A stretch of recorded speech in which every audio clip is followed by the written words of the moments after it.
欢迎各位朋友收听咖啡简单说，这里是华语世界中一个介绍精品咖啡的 podcast， 每天更新一则咖啡小知识，让你更懂得品味咖啡。大家好，我是曹板。嗨，大家好久不见，我是阿西。这集是由塞甲赞助播出，冠名播出是不是？对，冠名播出没有啦，其实不是，也没有赞助啦，反正就是想要跟大家推荐一个新的 podcast， 是我们的新创办人是谁？创办人就在我们旁边，就是阿西。阿西他做了一个新的 podcast， 是关于饮食的 podcast， 我觉得蛮有趣的。那虽然说我们自己的流量也没有很大啦，但是也希望说透过我们的节目可以去做一个小小的分享。真的太感谢了，我老泪纵横。你好，我也不知道怎么回应你，反正就是好了。我们这集开头前，我们先让阿西来介绍一下他自己新的一个 podcast， 因为其实他做这个 podcast 我也有一点推坑的责任。对，我也是那个始作俑者之一。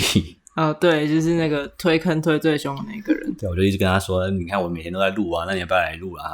我就说你就不一定要每天更新嘛，你就是可能一个月或者是，然后他有一个我觉得蛮不错的创意，他是用节气去做更新的，所以他第一集的节目就是在我们6月5号对芒种的时候，跟这集同一天呢？是吗？同一天发出。哦，对啊，刚好同一天发出，然后大家听完这一集，你不妨就是去左转找塞甲，塞甲怎么拼？你们要解释一下，不然大家不好找。塞甲怎么拼哦？大家可以我觉得我现在用讲的解释的话，可能大家打英文比较好找 SAIJIA 塞甲。好，请大家在你的 Spotify 或者是你的 Apple Podcast 上面找到这个，再拼一次，我刚没有记得。如果大家要打中文的话，要塞的塞，要塞的塞，甲就是那个甲崩的甲，那个口字边一个甲那个字。对，那个字念霞哦，CER 二声霞。对，可是对啊。如果你要打字的话，你只能够打塞霞，不能够打假塞，谢谢。对，因为他们有做一个，他们自己还蛮用心，他们是一个团队啦，不像我一个人这样做。对，他们有弄一个视觉的 logo 出来，然后可是80%人都会把它看成假塞啊。我们为了这个还把 logo 从横的改成直的，但是大家还是说假塞哦。对啊，你要不要？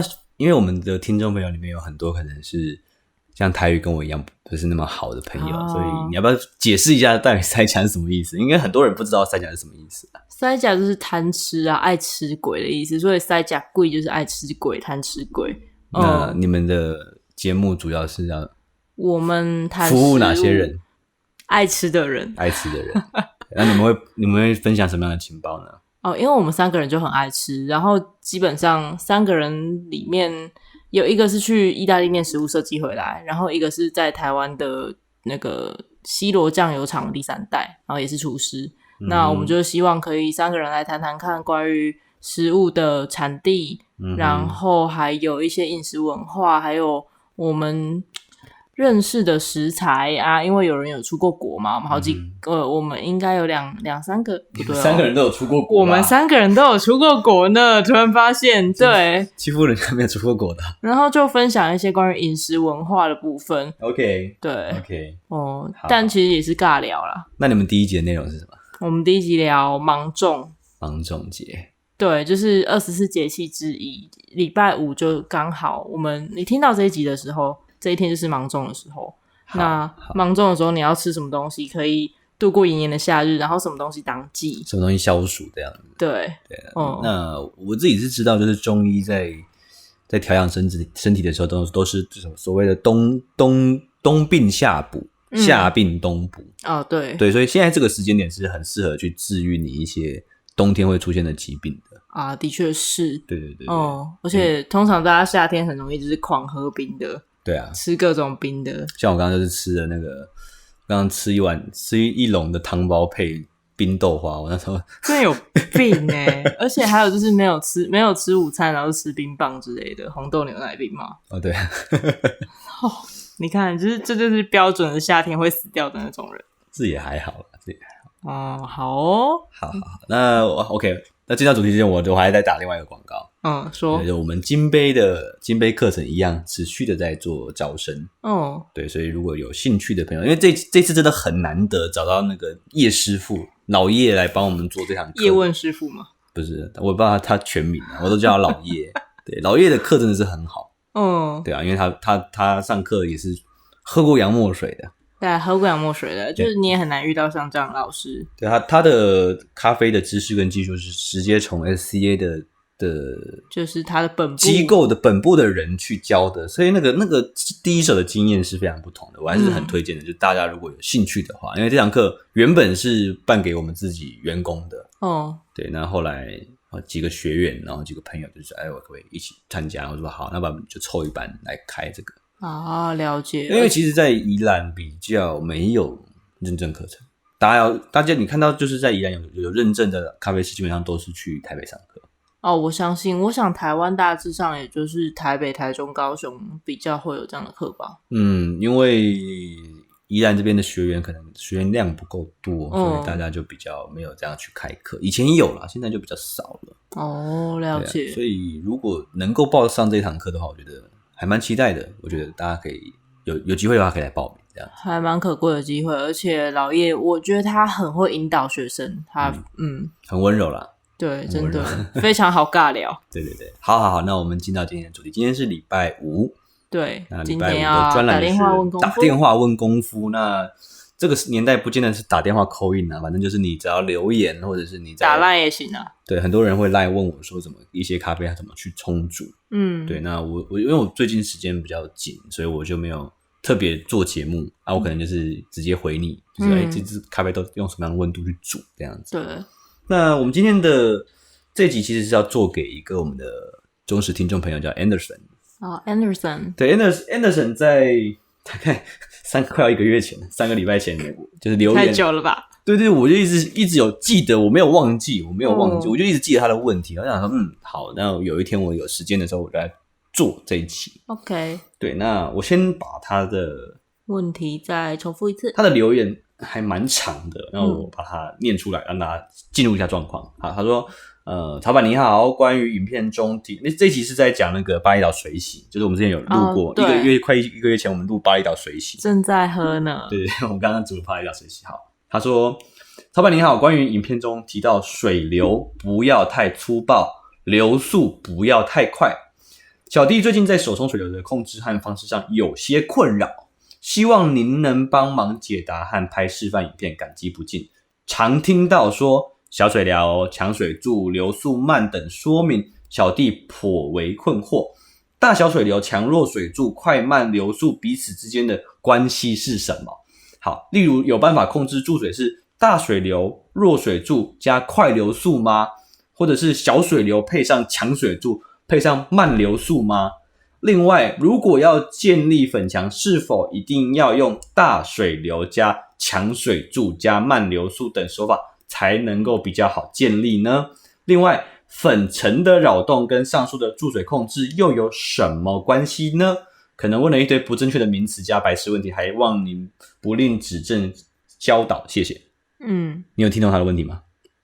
我大致上有听懂，但是好，如果大家就我刚刚念的太快的话，你可以去121集，那一集就是巴厘岛水洗在讲那一集，直接看 Anderson 的留言文字。对，你直接看 Anderson 的留言，因为他的问题还蛮复杂的。对，那我们来这一集就来专门解释这件事情。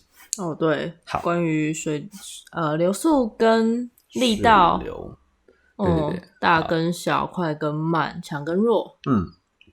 好，在我开始讲之前，阿西你要不要来随堂考一下？因为阿西前1个月才刚上完我们那个明草的手冲基础班，对，而且是师资培训不是那种不是一般基础班，他是上师资培训，但他未来他可能会去教课的。阿西表示汗颜。好，来，因为其实，在我们明草的不能说系统啦，但是至少说明草的冲煮想法里面，其实我们对于水流，手冲壶的控制这件事情是非常重要的。这我不知道你有没有上过其他的课程，你有上过其他人的课吗？或者是听过其他人教咖啡？说真的，我这是你有问过别人，但是都没有得到正面回应过。OK， 因为我自己上过很多的课程，那我后来觉得说，在整个冲煮手冲里面，很重要的关键其实就在于你对于水流的控制。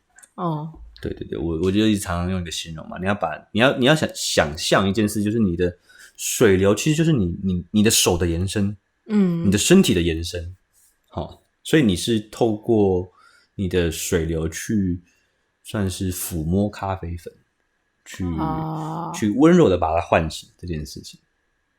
这样讲我完全可以理解了。就是对我们的冲煮想法里面是这样的想法。对对对，那你要不要来解释一下你上到的内容？对，希望这集蔡明宪有听到。我突然觉得背脊发凉啊！来，你说说看，你上到什么？我上到什么？我现在其实最印象深刻的东西就是新观念嘛，有效水柱这件事情。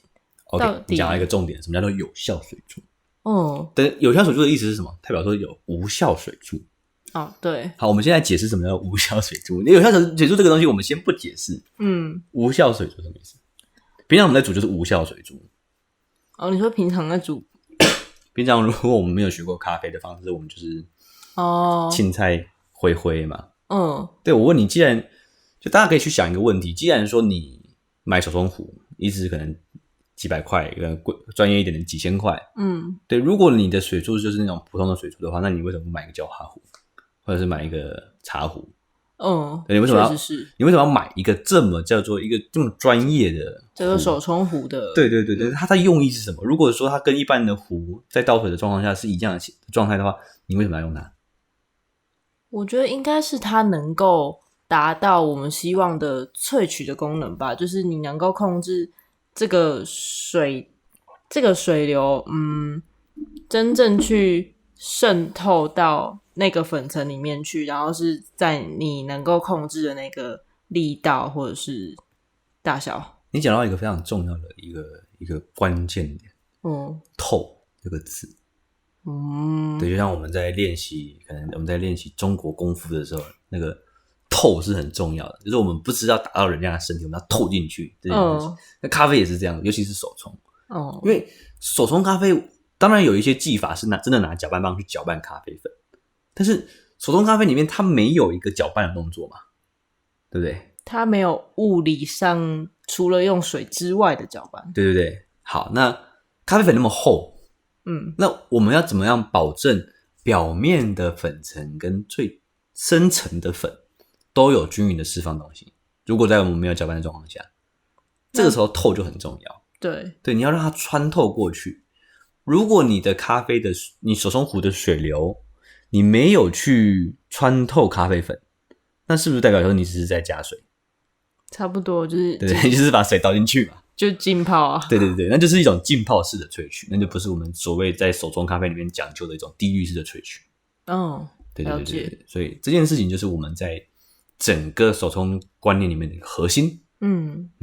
好，那还有一个部分要跟大家提点的部分，就是说手冲咖啡它是一个动态的过程。什么叫做动态的过程？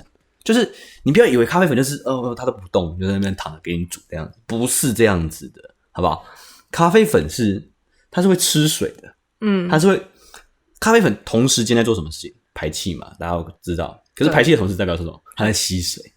好，它是一个交换的，气出去，水进来，味道才出来。好 OK， 有点押韵的感觉。我好想要接某句很不政治正确的话。这个时间敏感，不要这样讲。好，就是你要排气，你的空气要出去，对，同时间你要让水进来，水进来同时间会交换出咖啡的芳香物质。了解。就是一个理想的咖啡。那不理想的咖啡怎么样？空气出不去，水也没进来，你就塞水，对不对？你没有吸嘛，也没有吐嘛，你是它胀气的意思，它就整个塞住嘛，塞住你就在那边看着它就不下去，在那边看就很痛苦。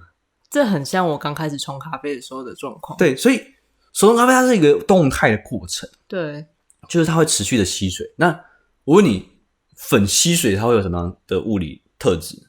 应该会膨胀吧？膨胀，还有嘞，粉会变粗嘛，对不对？变大颗，还有嘞，还有什么？完蛋了，课的那个精华，要不是他没教，又是你忘记。真的，我倾向于是你忘记了。吸水，那东西就溶出来啊。还有嘞，香气又跑出来。没错，哦，那同时间粉会变重，往下沉，不是啊，它会变重，因为它吸水了嘛，它就变薄了嘛。对，对，它饱和之后它就变重，嗯，变重之后它会翻成是不好翻。哦，OK，对，它就吃饱了嘛，水喝饱了重量变重就很难翻身了。它就不动了，对不对？嗯对，所以代表说什么意思？我们讲普通状况下，一般来说，手冲咖啡的水柱应该是渐进式的变强。哦，原因是因为咖啡粉会渐进式的变重，所以我们需要用到更大的力道去搅动它。了解，这样了解了吗？好，OK，那这集15分钟我们就先聊到这个部分。那 Anderson 我觉得我们可以持续的去做互动，对，那我们持续把这一集讲得更完整一点，好不好？好，我们会更就是有架构的，慢慢一层一层去回答你的问题，一层一层的去剥开你的心。跟洋葱一样，是不是啊？现在季节还 OK 啦，大家可以多支持一下台湾的洋葱，这样。岔题了。好，那今天的咖啡简单说就到这边，感谢大家的收听，我是曹板，我是阿西，我们下期再会，拜拜，拜拜。